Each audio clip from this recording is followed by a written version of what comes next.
అనకాపల్లి జిల్లా సబ్బవరం మండలంలోని దేవీపురం శ్రీ రాజరాజేశ్వరి దేవి శ్రీచక్ర ఆలయంలో వారాహిదేవి నవరాత్రులు ఆదివారం నుండి ప్రారంభమయ్యాయి అని ఇక్కడి పీఠం నిర్వాహకులు కందర్బ ప్రభాకర్ తెలిపారు. శుద్ధ విధిగా నాడు వారాహి నవరాత్రుల్లో భాగంగా రెండవ రోజు జరిగిన కార్యక్రమ సరళి వివరాలు.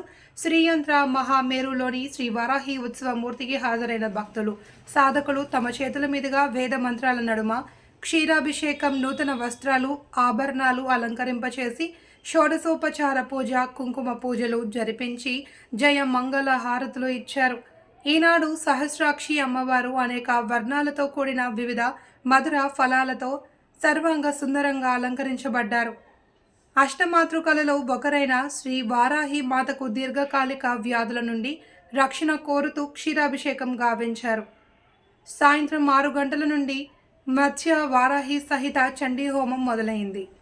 ఈ హోమం వల్ల శరీర రోగ పీడ తాపడం నుండి ఉపశమనం దొరికి ఆయురారోగ్యాలు రక్షించబడతాయి అని భక్తుల నమ్మకం.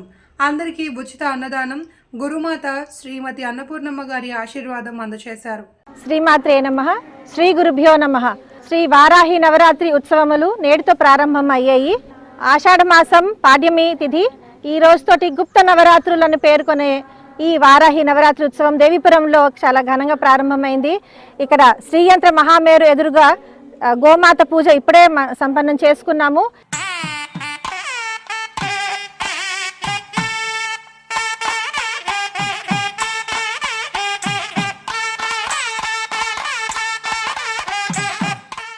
ఇక్కడ గ్రౌండ్ ఫ్లోర్లో ఉన్నటువంటి శ్రీ వారాహి అమ్మవారి ఉత్సవమూర్తిని తీసుకుని వెళ్ళి మేళతాళాలతోటి, తర్వాత పసుపు, కుంకుమ, గాజులు వీటన్నిటితో తీసుకుని ఫస్ట్ ఫ్లోర్లోకి తీసుకెళ్ళి అమ్మవారికి అక్కడ కూర్చోపెట్టి ఆ తర్వాత కలశ స్థాపన ఈరోజు జరుగుతుంది.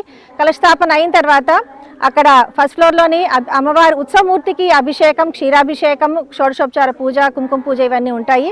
అదేవిధంగా మనం చూస్తున్నాం శ్రీయంత్ర మహామేరులో ఇక్కడ శ్రీ వారాహి అమ్మవారి తాలూకు అష్టమాతృక మూర్తి ఏదైతే ఉన్నదో ఆ అష్టమాతృక అమ్మవారికి క్షీరంతో అభిషేకం మనం చేసుకోవచ్చు. అందరూ కూడా ఈరోజు అమ్మవారి ప్రత్యేకమైన అలంకారము శాకాంబరి. సో అమ్మవారిని చాలా చక్కగా దర్శనం చేసుకోవచ్చు. అందరూ కూడా వచ్చి అమ్మవారి దర్శనం చేసుకోవచ్చు. ఈరోజు శాకంబరి అయితే రేపు మళ్ళీ ఇంకొక అలంకారం ఫల అలంకరణ. ఆ రకంగానే ప్రతిరోజు వైవిధ్యభరితమైన అలంకారాలతో అమ్మవారు మనందరికీ కూడా దర్శనమిస్తుంది. రోజు సాయంత్రం ఇక్కడ వారాహి అమ్మవారి తాలూకా హోమం కూడా జరుగుతుంది. సాయంత్రం 6 గంటల నుంచి కూడా వారాహి అమ్మవారి హోమం జరుగుతుంది. ఆగ్నేయ భాగంలో ఉండేటువంటి వారాహి మాతను కొలవడానికి ఈ రోజు నుంచి చాలా దివ్యమైన రోజు.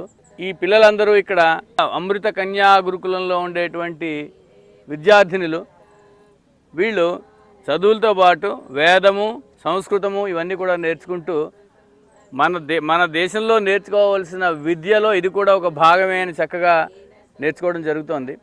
శ్రీ బ్రహ్మాండ పురాణే లలితోపాఖ్యానే సప్తదశోధ్యాయే శ్రీ వారాహి ద్వాదశ నామ స్తోత్రం.